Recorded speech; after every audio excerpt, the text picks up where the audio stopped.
Charlie Flowe World Sports Show. I got Michele, Bud joining me from Hawaii. I want to thank you for joining me on World Sports Show tonight. Thank you so much for having me. So very interesting 2019. I want to talk about that season with Hawaii soccer. You were Big West Coach of the Year. You guys had, Big West winning record on the road. I mean, a lot of pieces came together. That was a pretty special season for you, probably. It was a long time coming. We felt that we had left a lot on the table in previous seasons, and just very grateful to be a part of this kind of team that has basically seen us at our worst and seen us at our best, and still stuck around to see how the story ended. And it was just a good group of seniors, and we had some fantastic captains that provided a lot of really good leadership. So I was just very grateful to be a part of that. Very fun season. Now, we talk a lot about when you guys go on the road, that's a true road trip, and you're going from Hawaii to mainland, whether you're going to West Coast and whether you're going to different time zones. I think one part that stuck out to me is in September, you guys had 3 games in South Dakota and North Dakota. I mean, how did that all end up on the calendar, and describe that trip? That must have been a heck of a trip.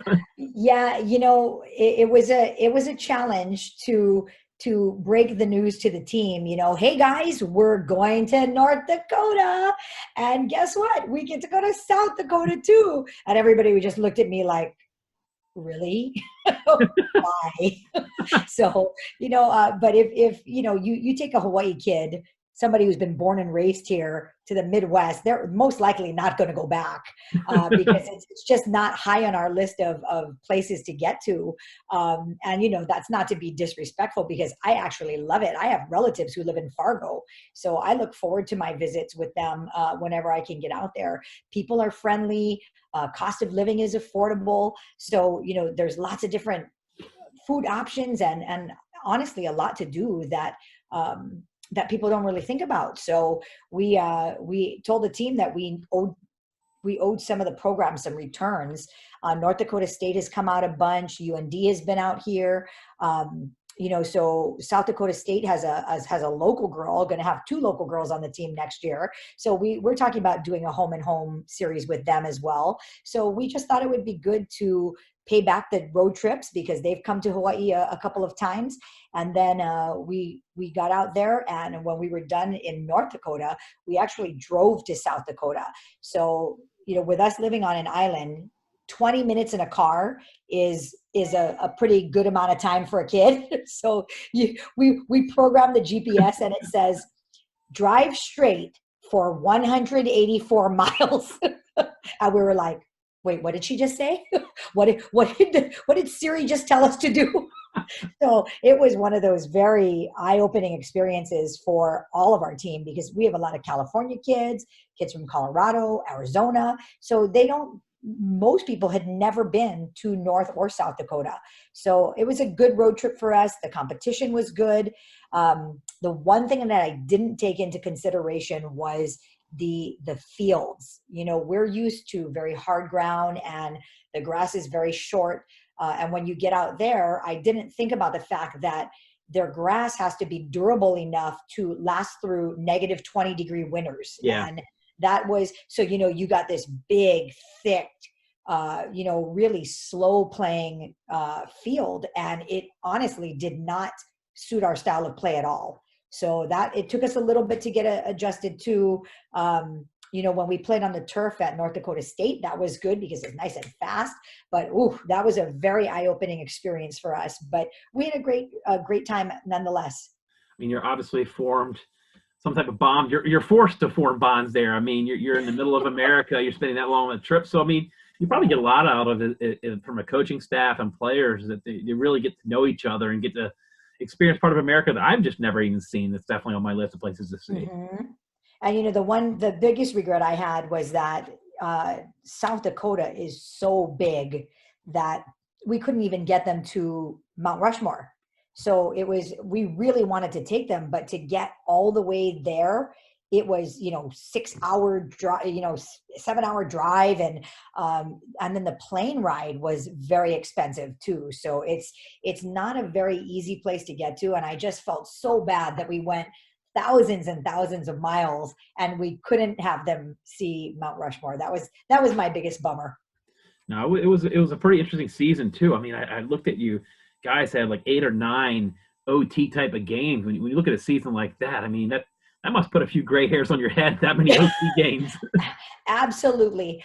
There is no shame in my game. I make no qualms about saying that my hair was big time gray. I mean, going into overtime as many times as we did this year, we had a very, very good keeper. Of course, Alexis Mata helped keep us in all those games. I liked it. I was saying before, sometimes, it was just short of standing on her head. Then I went back and watched all the saves she had, and she actually did stand on her head a couple of times, to keep the ball out of the goal. So she got knocked around, and she was just very resilient for us. But we had some really hairy games that, we just going into overtime games and, getting ties. It feels like, you leave something out there and something on the table. But to be honest, with our travel schedule, if we go through, 110 minutes and we're tied, we will take that versus, the loss. So, it was a very, very interesting season for us.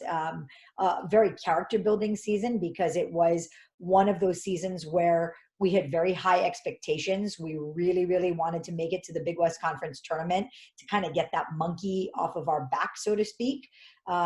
So, qualifying for the tournament, and, we were picked 7th in the preseason polls, which, nobody really puts a lot of weight into, but I think the kids have that in the back of their mind. So, being able to play the type of schedule that we did with, seeing 3 Pac-12 teams, and then 2 of them are advancing deep into the NC, or 3 of them were advanced deep into Washington the State went on a heck of a run this year. year. And Washington State went on a whole, a torching run through the season. So, and that game was a 1-0 game. And so I'm just really proud of the progress that we made. I think the kids have really bought into a lot of the leadership training that we've done, and it's been very rewarding to watch. Now, what does that award, the Big West Coach of the Year, mean to you, your program, your players? How do you take it?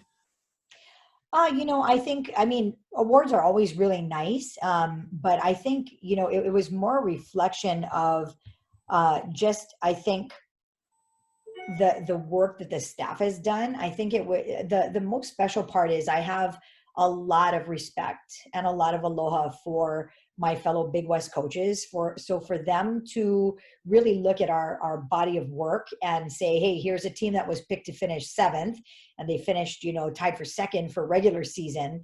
I think they really, and then, they now are very used to coming to Hawaii on their road trips. So they know how hard that trip is to make when they have to come and play us and then go back home and be functional. So yeah. I think, the fact that I have so much respect and aloha for my fellow Big West coaches, that was the part of the award that meant the most to me, that they get me, they recognized how hard what we do is. And I certainly did appreciate that very, very much. And, for my assistant coaches to be able to be recognized in that way as well. Because my associate head coach, Mark Fournier, he's been with me from the very beginning. And for him to kind of see this, it was like, wow, we actually, kind of came full circle. So I think for Mark and Rachel to be a part of that, Rachel came in immediately and made some really good changes to our program that made us better. So it was definitely the group effort, the team effort. No, I've been in that similar situation. I was under a head coach. They got the head coach. He got the coach of the year, and he said the same thing. It's such a collective thing, because absolutely, you as a head coach, if you don't have the supporting staff underneath you, and then the supporting staff is doing so many things to the players on the side, it's such a collective. It's never. It is funny that just in the media world, you never hear coaches of the year or staff of the year, and it's something I've always argued really should be a thing, because there are so many assistant coaches, that are doing so many different things that eventually move up to the next level and become a head coach. Because, and it's something you never want to leave your coaching staff. I've been there before. You got a really good assistant coach. It's like, you leave, I got to fill this void, Yeah. And, that's the funny thing, we're getting the reputation of giving our assistant coaches some really good practical hands-on experience. So when they get to be a part of a program where you're not just like a glorified cone boy or cone girl, these are, I try to set up a very collaborative environment where everybody's going to have some input and everybody's going to have some say. And, we follow Patrick Lencioni's 5 dysfunctions of a team pretty closely. The absence of trust is the very, foundation of dysfunction in that pyramid. And so what we've tried to do is really pay attention to building trust. And that's by letting people do what they're good at. And it's been very rewarding for me to kind of watch the development that's been able to occur in a lot of the assistant coaches we've had, because they've gone on to be head coaches. Rachel Doyle was actually recruited by Oregon. She didn't want to leave. She wasn't applying for jobs, but her former coach at Washington State got hired. And, thankfully Graham called me and said, hey, this is a tough call to make because I want to talk to Rachel. And I was like, no, I get it. But, going from the Big West into the Pac-12, and Rachel aspires to be a head coach someday. So this is a stepping stone for her in her career. That's going to be a very defining, opportunity for her. So, you can't, as much as I didn't want her to leave, you have to let the coaches go and do the things that are going to be the most beneficial for them and their families, of course. So it's we have Sonia Basma who has now come in. She worked for, I think her first day of work was like March 9th. And then, so she was in Hawaii for 3 weeks and then boom, going into quarantine. So she went back to Northern Michigan where she was a Division II head coach for several years. But Sonia's like hit the ground running and is a juggernaut when it comes to strength and conditioning, graphics. She's a whiz with videos and technology and nutrition, and she's a CrossFit junkie. So, she's a real good balance for me and Mark, and the kids have responded to her very well already right off the bat.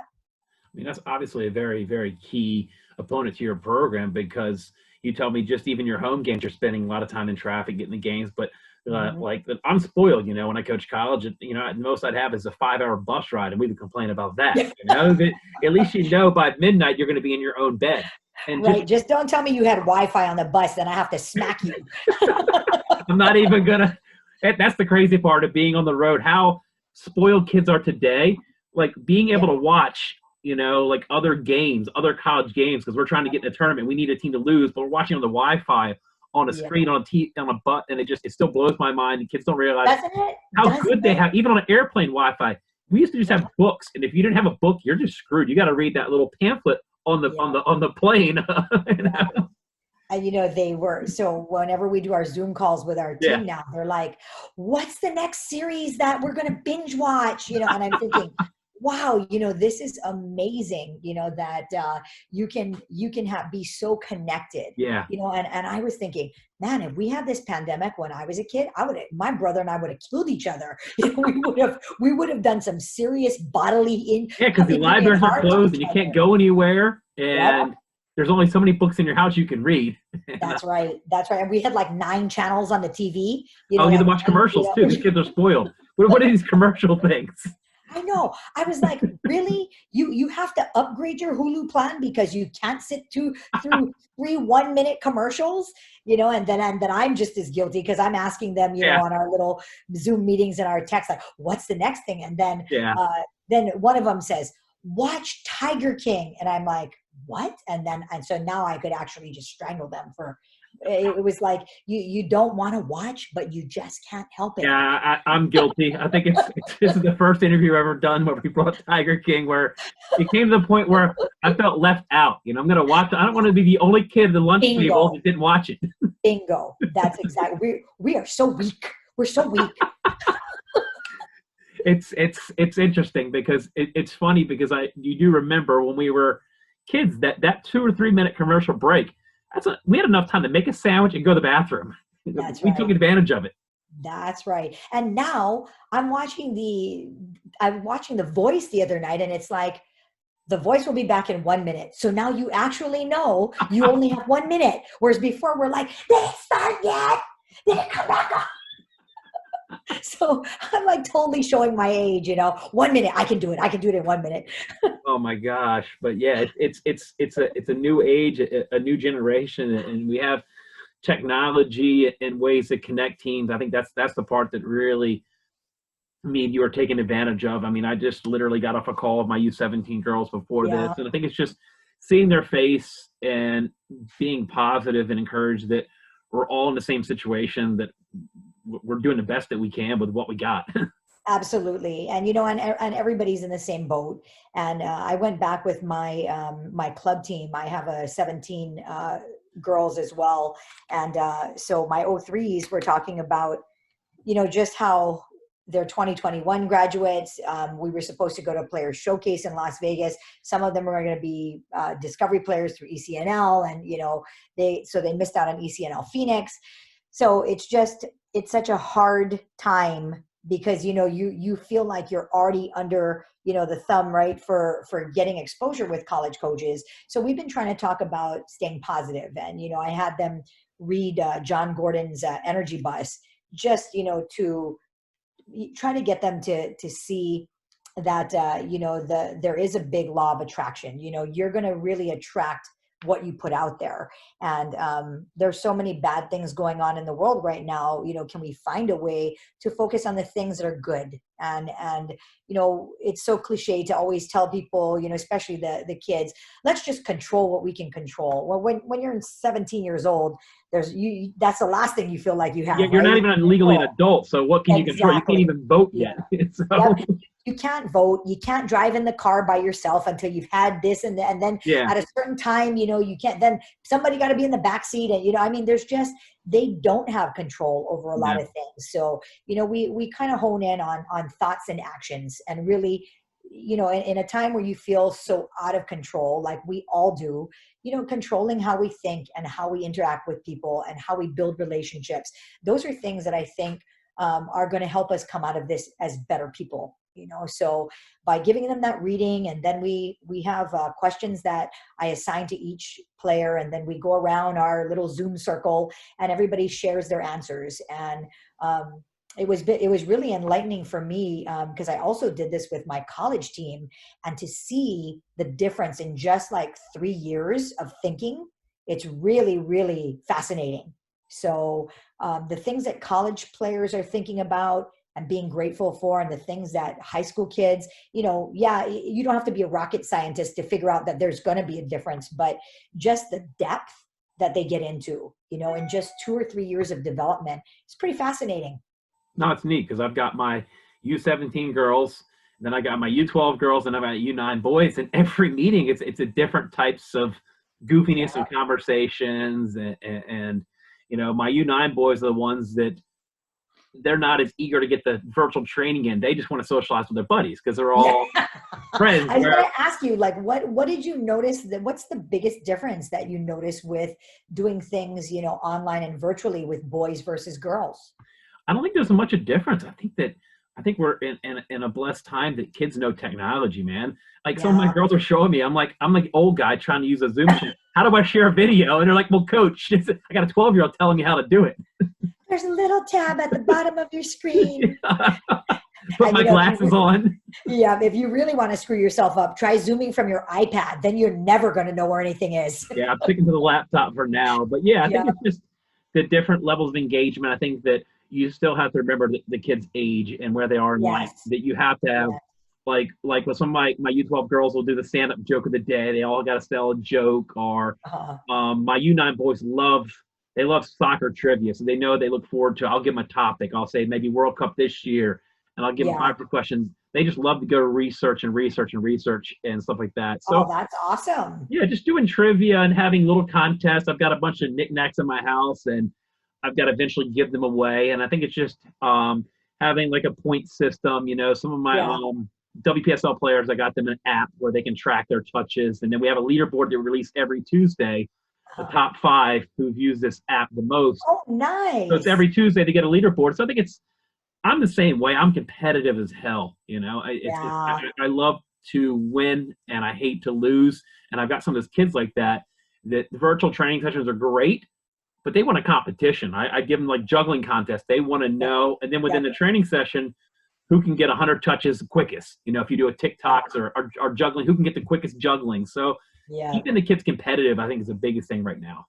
I agree. I agree 100%. You know, finding ways to do that is challenging. Yeah. But I did notice that I put a Google Doc up, right? I had a Google sheet that I had every girl's name, and then you could tell like who is going into, you know, they would go in and log their own scores. Okay. And if somebody had a higher score, they go back and try to beat it. So I'm like, wait, you have like one entry, but you know, it was funny how people were logging on early, then they go back and check like, hey, what does everybody else have? Oh, she got 56. I'm gonna get 57, you know, like, so it was good. It was a really good thing to help keep them accountable.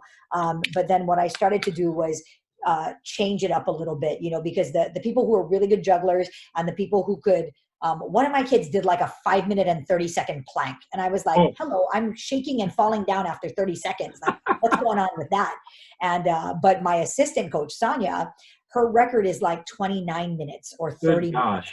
So I'm like, I'm not giving you enough to do at work if you have time to do a 30-minute plank. That's crazy. So, you know, like the kids, Sonia made all these videos and, you know, I showed some of the girls about it, and so now it's like, you know, what's my record plank? What's the, you know, so instead of just doing, now I've had to give them a range for points, you know, so if you're juggling from this much to this much, you're getting this many points. So I don't really tell them the range, but at least it keeps the competition close. So that's been super fun to follow. This is a neat day and age that we all feed off of each other. You know, it's something that we never had in a coaching course. We never had as a player, never had as this experiences that we're all drawing from each other, you know, of how I've been talking to companies about having virtual reality summer camps because my parents and youth players love it because their kids are getting together with their classmates and their teammates and they're socializing, they're doing soccer, but it's also that peace and quiet time for the parents. If you think about it, some of your players that here living in Hawaii, they're still at home with their mom and dad. Sometimes that hour they're getting away from their parents is good for them and good for the parents. You know, you are so right. It's that decompression time, create a little bit of separation. You know, helps you to appreciate the time that you do have together. And then at the end of the day, when you have your kids there, you know, all day long, especially now through all of this, it's like, okay, mom needs a little time. I was cracking up at one of the coaches on Twitter a couple weeks ago, had a picture of her 3-year-old daughter, right? And she says, here's my 3-year-old daughter on a Zoom call with her preschool class. She has chocolate on her face and no pants on. Hashtag just like mom. So can you imagine Allie, you know, at 3 with a and then, you know, Blair up at Iowa, Blair Quinn posts a picture of his son and he's sitting in front of the computer like this, right? And so Blair's taking the picture and it says, here's my son doing a group hug with his class. And I was like, oh, so cute. So yeah, it's amazing though how technology has just, I mean, if we were going to be stuck in you know, this quarantine and shelter in place, you know, at least we're connected, right? We have the ability to reach out. And that's why I was trying to stress to my players, when you're thinking about somebody, let them know. Just call them. Pick up the phone. You have no excuses, you know. That's why you'll get like random messages from me and I'll get random messages from you, you know. It's just, I don't even check the time anymore. I don't really care when I send them. Yeah. Because I figure you're going to be 6 hours ahead and you're going to get it when you wake up and I'll get it when I wake up. So, you know, but those things are really, really appreciated because, you know, it's just, it's tough. It's tough being so far away and not getting to see the kids. And, you know, we all know what each other's going through. So it's nice when somebody says, hey, just thinking about you, wanted to say hi. No, it's good because in a way that we are so far apart, but it has rekindled a lot of relationships. You know, I started talking to a former teammate that wasn't until my senior year of high school that we actually had a girls program in my high school. So this player, she had to be good enough to make the guys' team because let's be honest, Title IX wasn't exactly enforced and still isn't enforced. So it was one of the things where if a girl wanted to be on the varsity team, she had to make the varsity team. It wasn't a special handout, but just talking to her, I didn't even realize all the stuff she had to go through just to make the boys varsity team as a girl, and just we've rekindled our relationship. She lives in Israel now. So, oh, wow. Oh, how cool is that? So it's Wow. just the connecting, and I've seen some coaches, Craig Harrington, new coach for Utah Royals, posted something about around the world in like so many days, like having Zoom chats with so many people in different countries is like some badge that people are doing now. And I'm like, oh, I can do that.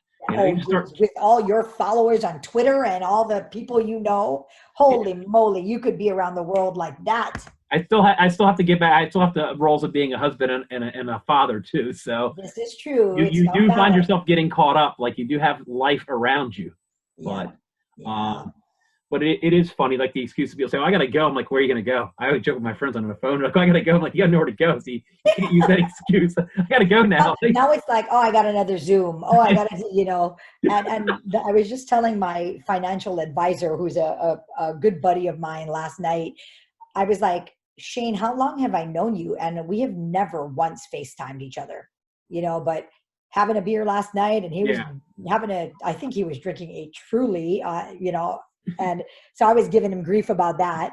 And we're talking, and I'm like, wow, I've known you for a long time and we've never FaceTimed. And it's not like Zoom is this new thing. We've all had these conferences before. And we've done these meetings, virtual meetings before. But now when you think about the fact that, hey, I live on an island, but sometimes my drive home is an hour in traffic. So if I have to go to a meeting and then I have to, on the other side of the island, and then I have to drive home. 3 hours out of your day. Yeah. Exactly. So it's just, I think it's making me think that we can still have that interaction. And you can't really beat the face-to-face, but we don't need to do it every single month, and talking to a fellow coach that coaches on the U15 girls in my club. And we were talking on the phone about how he's using these Zoom meetings that he wants to start doing them at least the night before a big game. Like if we have a big game, that we just maybe get together as a group, even for 20 minutes, instead of like making all like your college girls come to like one central location. Hey, let's just get 20 minutes. Let's break down the film of this game. And they can do the comfort of where they're at home. And then also now to back up, because, with weather, we get so many rainouts, you get storms. You're like, well, crud, it's a wash. And I hate getting practices rained down. I'm sure you're the same way. If the weather comes up, it's almost like, oh, you can get gym space, or maybe you can talk. But now, hey, we can get together and do literally a virtual session where we break down film of a game. So you can teach the kids. So we just have to use the technology to our advantage now.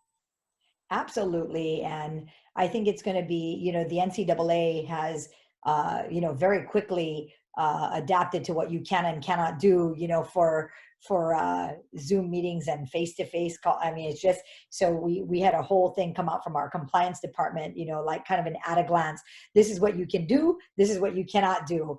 And I think, in light of COVID-19, and how you manage your players, and how now, what's going to happen. Are we going to push back the start of the season? Are we going to abbreviate, and maybe take some of the games out and just focus on conference? It's crazy. So, all the rules have changed again, to kind of allow coaches to try to make up some time. But at the end of the day, it's hard to really keep track, because now June 15th, we're going to be able to talk to all the people who are sophomores now. And now we still haven't seen all the 2021s. So now we have to focus on 2022s when we haven't even finished on the 2021s. So it's nuts. So crazy. There's a lot of gray area, and I'm guilty of texting you about stuff that I don't know. I'm on the outside. I'm not in the NCAA anymore, and it was tough enough keeping track of the rules when you're in. Yeah. Now that I'm out, and I don't got to take that test every year. I don't got to study that thing. There is a lot of the gray area that hopefully the NCAA and a lot of these colleges looking into, that realizing that, the big thing right now is a lot of these players' mental state right now and confidence, that, that how can we meet with our players but not go into our time of NCAA time, and just, their mental well-being is so important right now. Yeah. That is so true. You know, we want to be there. Everybody's so concerned about their mental health and well-being, yet there's going to be all these rules that don't allow us to Yeah. support them in the way that they probably need to be supported, you know. So I think most kids start getting a lot of anxiety when they feel like they're not prepared and when they don't know what to expect, because every kid, you know, that's aspiring to play at that next level, all they want to do is compete, you know, and they want to be prepared to compete. So it's going to be interesting to see how everything, you know, kind of falls into place this summer. Are we going to have big summer tournaments? Is there going to be social distancing now on the sideline? Are we going to reduce the roster sizes? Like, I mean, all of these things are all, you know, things that they have. Well, and that's going to be up to USU Soccer and what they choose to set out. But it's just nuts. I mean, I was talking to the Surf Cup, San Diego Surf Cup people, trying to get a vibe on, you know, whether their tournament was going to happen. And everybody's like, we have no idea. Like, we hope it's going. It's the end of July. Maybe we're going to be good, but we got to wait for the city of San Diego. And I think, you know, that's going to be the kicker there.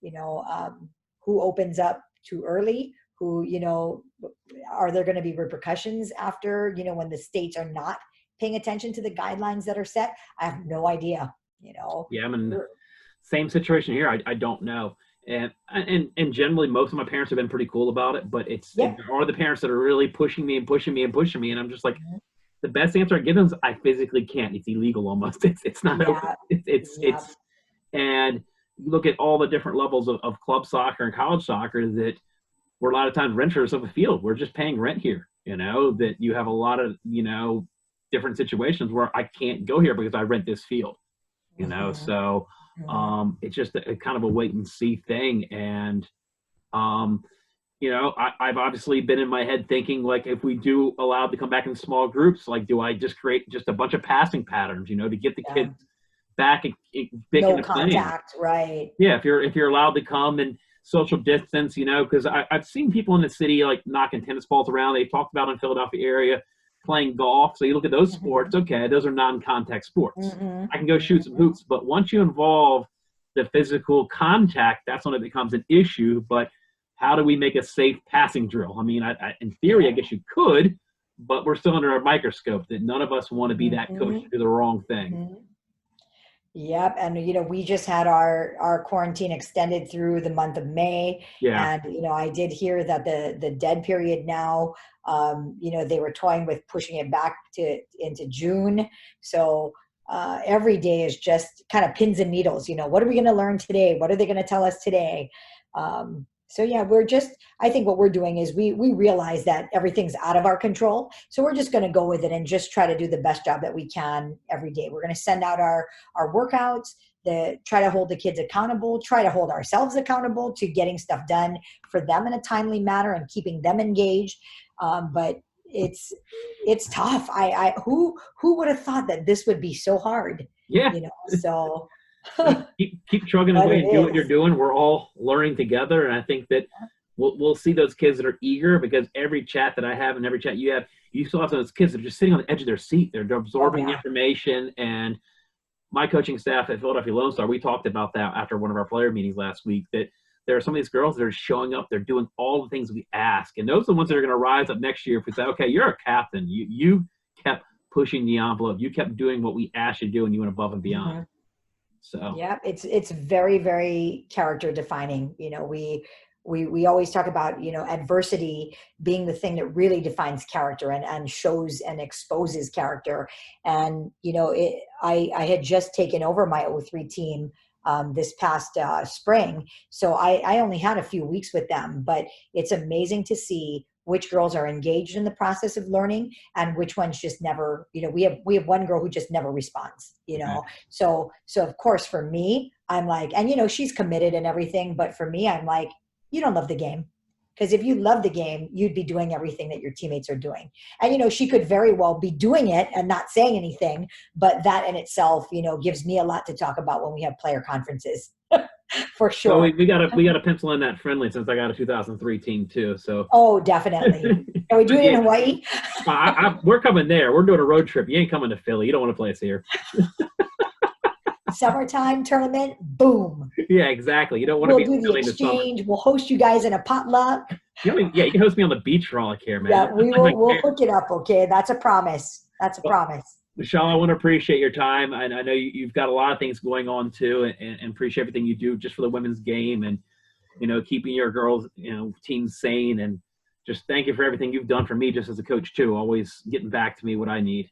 No, thank you so much, my friend. I appreciate you more than you know. And, I really love the fact that, soccer has brought us together and, and with Kate and with Allie, and watching your daughter grow. And it's just so inspiring. So thank you for all you're doing for our soccer community. You're amazing. And we just love you so much. Well, thank you so much. I appreciate that. All right. You guys take care. Have a good rest of the night. You too.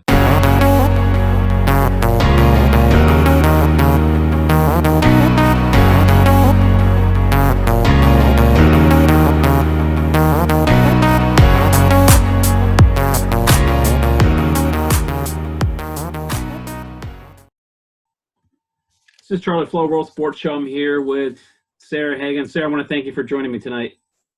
Thanks for having me on.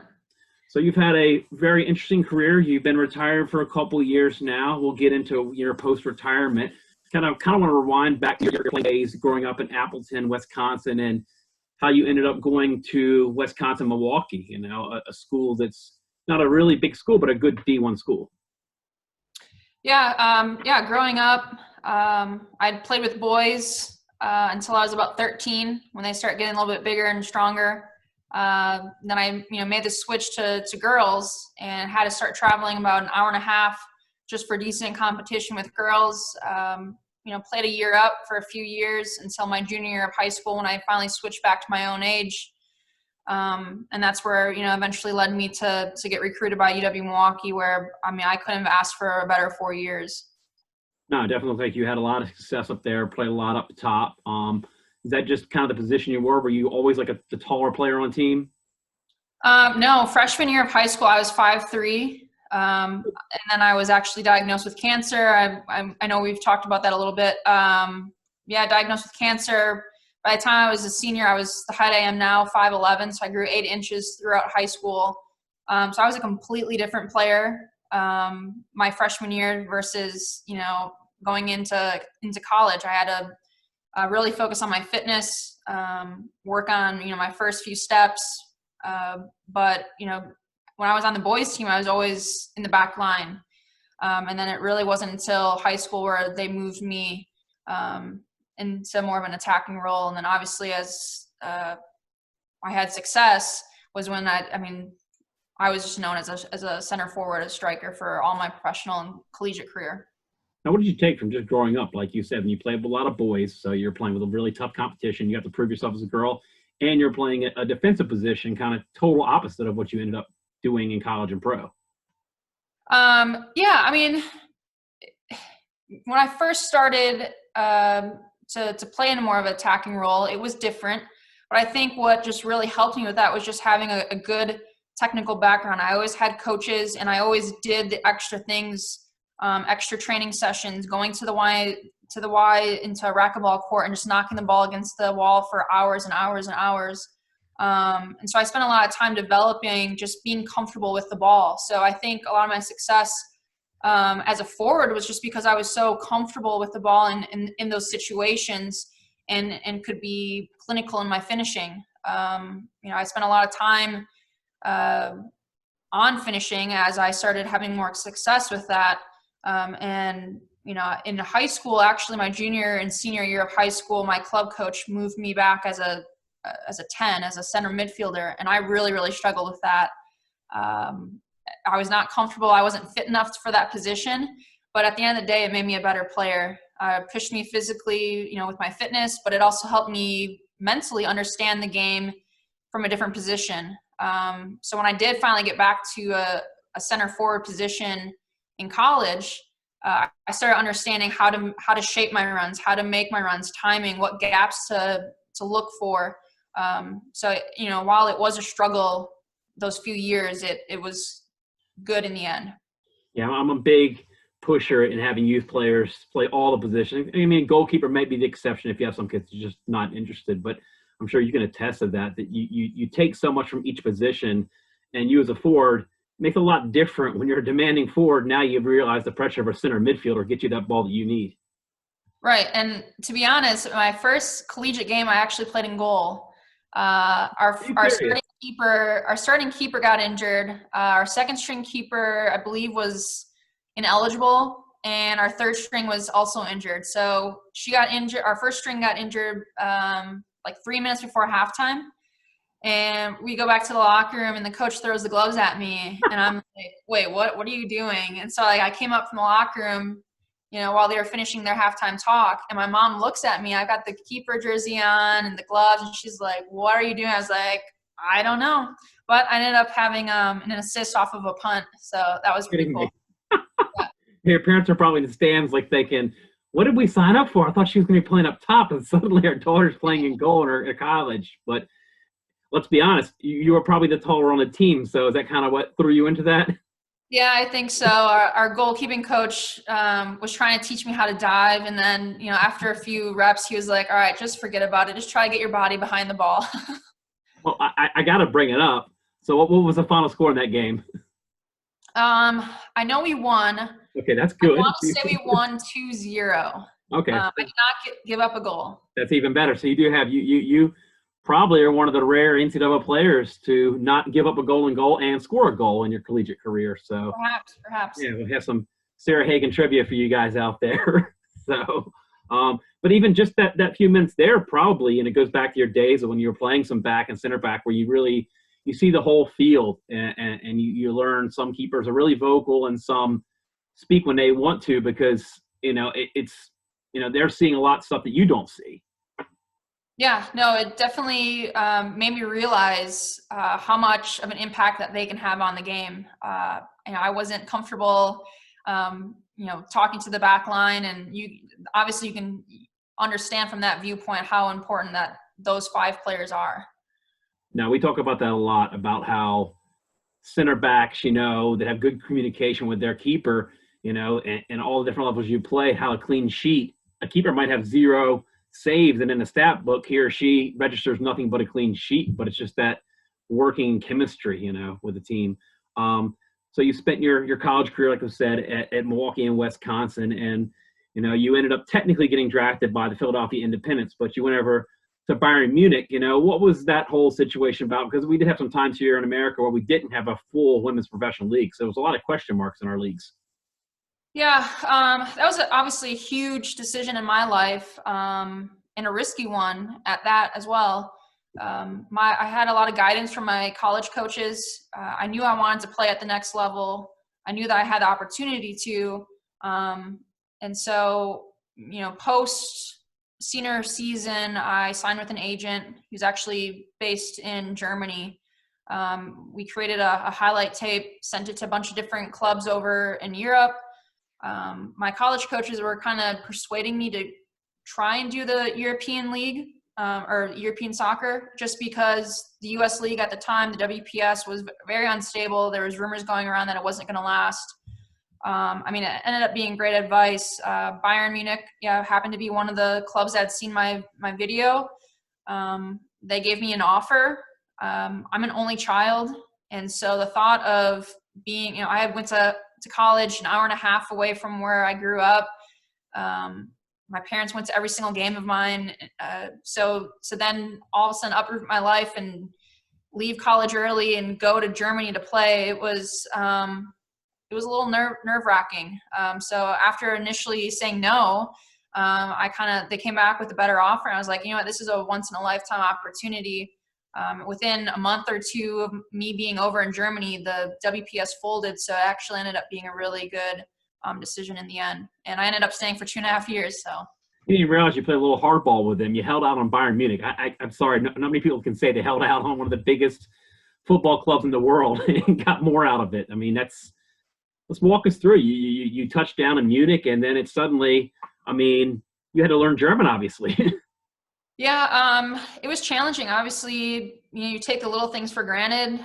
Training sessions that are now, you don't understand anything and everything has to be translated, or you have to rely a lot on just watching and doing afterwards. And so, I think, yeah, the soccer part was challenging, but just even the social aspects of it, not being able to speak to anyone or go out to restaurants and, not being able to read a menu and order food, it was very challenging. But I think in the end, it made me a better player because it pushed me out of my comfort zone, but it also made me a better person. I mean, you did have a couple Americans join you too. You had Erica Temrak and Aaron Brooks were over there too, weren't they? Yep. So when I joined the team in 2012, I joined with another American, Nikki Cross, Yes. who's from Boston. So that also was a huge influence on my decision to go over there. I knew that I was going to have someone who I could, live with, have another American. And then obviously she had done the whole international playing experience before. She played in Australia. She played in Sweden.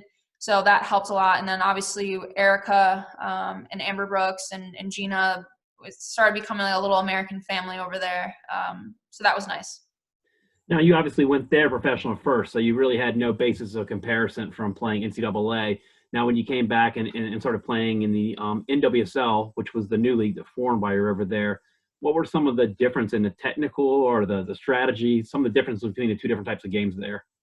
Yeah, like you said, I went from college soccer to the German league, and that was really my only perspective on what the professional level or professional game for women's soccer really was. After a few seasons in the U.S. league, I could instantly see the difference. The U.S. league, in my opinion, is very based on athleticism, the speed of the game, the physicality of the game, and I think the German league. I think the German league would probably struggle with the pace that the U.S. plays in.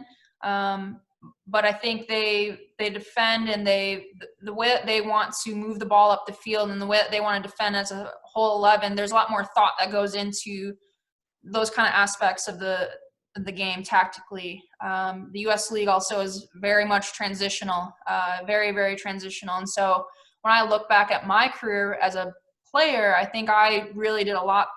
The German league suited me as a player more than the U.S. league. Nor would you say that? Just because I felt like athleticism and speed wasn't really my strong suit. Gotcha. I was more of a back to goal center forward. Yeah. So, crossing in the box.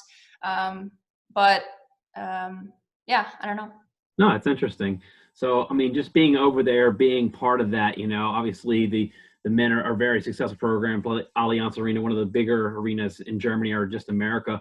What was that camaraderie like with the women and men's team, because you guys are wearing the same kit, you're the same brand? Yeah, it wasn't like, we weren't doing social events, like, having dinners with the men's players. Yeah. They were like gods over there. We ate lunch at the Bayern Munich headquarters. We were able to watch all the men's sessions. So that was really cool especially when Pep was there to watch some of his training sessions. Got to go to all the men's home games. But as far as, there was some social events that we would get invited where the men's team would be at as well, Oktoberfest, stuff like that. But I think it really took a few years after I left for them to really, invest more money in the women's program and to really make it feel united. So it's definitely gotten a lot better. But I wouldn't trade the experience I had for the world. Yeah, I'm very fortunate to have spent quite a few times in Germany, a lot of time in Germany, and just seeing the country. And I'm sure that was neat too, because, some things that I didn't learn, I learned through touring Germany is about almost every little town's got its own beer, its own type of food. And it's just that thing when we think of Germany, you think Oktoberfest, Munich, but there's so much outside of that. Every little town's got its own dish. What was that like, just the culture of, checking these different clubs out when you're playing them and just enjoying the different cuisine? Yeah, it was really cool to travel all throughout Germany. Obviously for soccer, and then also having weekends where we didn't have games or there's international play, and it was cool. We did a lot of trips with some of my teammates. We just get into a car and head. We went to the Alps, went to Austria.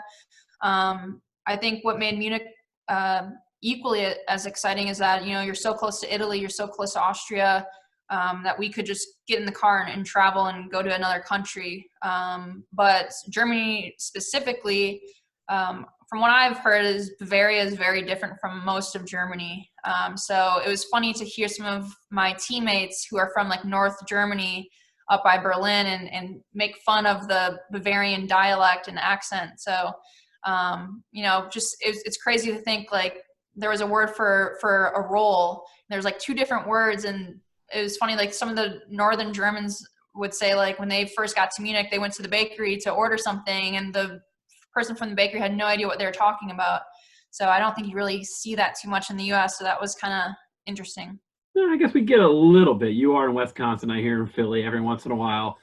My Virginia slang comes out and people give me weird looks, for certain things. Like it took me a long time to get used to in Philadelphia. We don't call it a sub. We call it a hoagie, and I'm still not used to that. So 20 years, maybe I'll get used to it. But yeah, it is neat. It's different. That's the biggest thing I learned when I was in Bavaria, the different, terminology within a country, how big it is. But so after you, played in Munich, you came, back to the U.S. and you started with Kansas City. What was the reason behind that move? Why'd you come back over to the U.S.?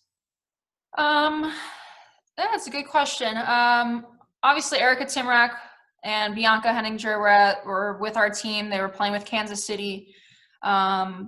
I had a good relationship with Erica, but I also felt very wanted by them. I had a good relationship with Hugh Williams, the director over there, and so he showed his interest very much so, and so it made me feel like this is going to be a good environment. I think also when you look at it, there's a lot of the same players that were at Philadelphia, and so obviously you mentioned me being drafted by Philly.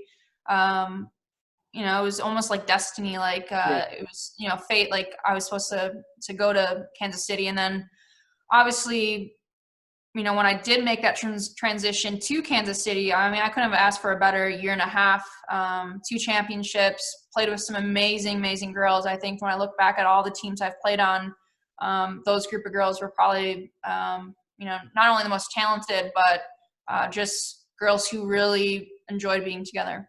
Yeah, that was a good time in Kansas City sports history. The men's team were winning, you guys were winning, and you guys were really kind of being that focal point of soccer in America for that time period.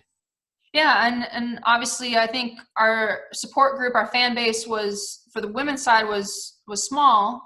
We didn't get a ton of people at the games, but they were extremely passionate and really, really loved our program. And so to see them now not there, it's really hard. I know that I'm sure that they're missed, but for whatever reason, they couldn't make it work.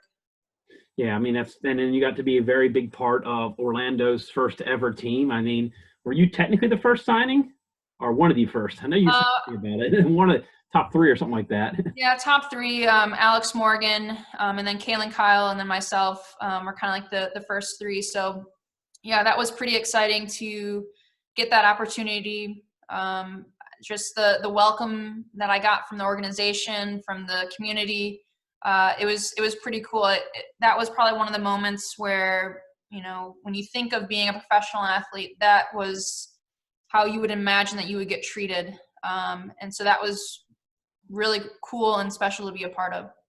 It obviously helped. Your first cap with the U.S. Women's National Team was under Tom Sermanni. I'm sure that had some influence in that decision-making process.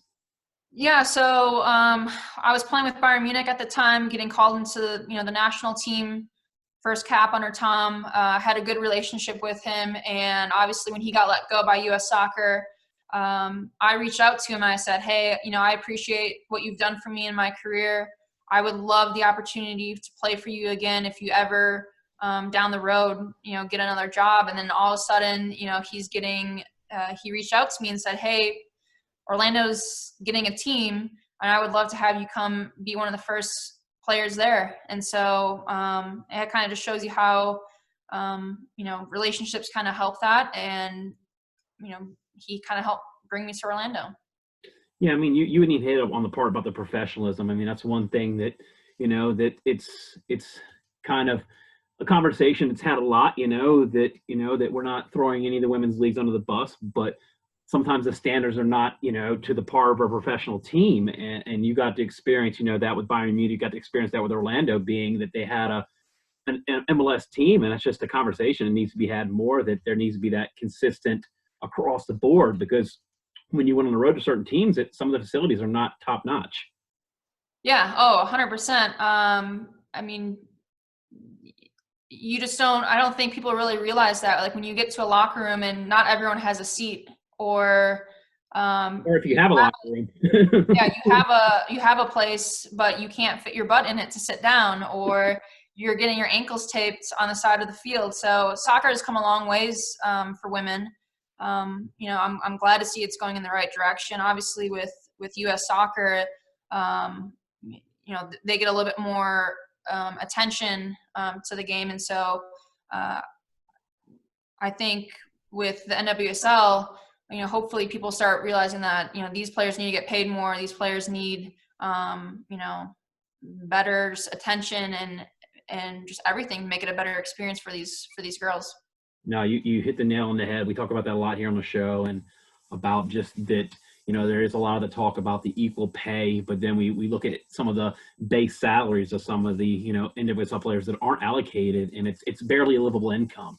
And I know a lot of players, off season either have to go play like Australia, or they have to seek outside employment, so it definitely was probably a grind for you, Yeah, no, it's, that had a little bit to do with my decision to kind of retire from the game. I retired at 28.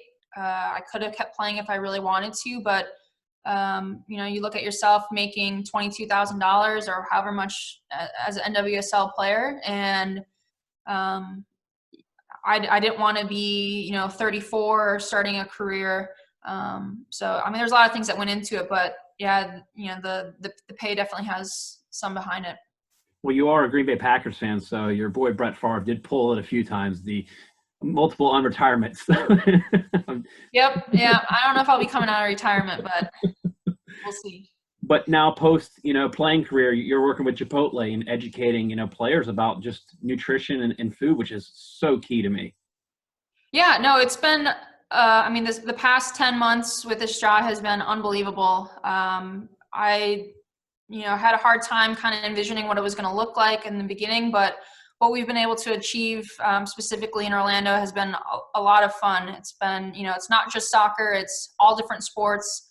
It's going into high schools, speaking to kids who may not ever thought about what they're putting into their body and how it's impacting their performance on the field. So it's been a lot of fun. It's neat how you think of healthy options, or now it's becoming like a fad. It's one of the things where, God, I played 30 years ago. So those things just didn't really, we didn't have all that detail and all that information in the internet, and just the fact that when you walk into restaurants now, you have the nutritional facts there, and, it's decisions that, are affecting your play. And I'm sure that that's a very big deal for you when you were a player, that you have to plan out your meals almost. Yeah. And I mean, Orlando was one of the few teams that actually supplied food for us. We had breakfast and lunch provided for us by a chef, or it was catered in from somewhere that we knew that would be healthy. And so, that's 2 out of your 3 meals out of the day that that you're getting something good quality, which helps. Obviously, I think when you look at other professional athletes who have like their own chefs and stuff like that, I mean, it shows you how much nutrition can impact your performance. No, it's so true. I mean, and it's especially a big deal when you're on the road. I mean, you're basically, you don't have a choice of what you can prepare for yourself. You're at the team's mercy almost to a degree. So I mean, I've heard lots of those different stories about stories that people don't know about being a pro athlete. A lot of things like that are not determined by you. Yeah. We actually, when I played in Kansas City, obviously when you're traveling on the road, some teams do it differently. Some teams say, all right, we're having a meal in the hotel lobby or the hotel banquet room. Kansas City, we were able to take minivans and go off to different places, and Chipotle, I happened to be one of them. There's always a van, a soccer mom van that was going to Chipotle. Well, Sarah, we're running out of time on the show. I really want to thank you for calling in the show. Also, want to big shout out to you for being such an awesome champ and talking to young girls teams all over the country. It's really awesome to connect with you again, and definitely want to get you on the show again because I think we just hit the tip of the iceberg of what you're doing now with your career. Well, thank you so much for having me on. It's been a pleasure getting to know you, and can't wait to talk again. Charlotte Flowe World Sports Show. Sarah Hagen, we're out.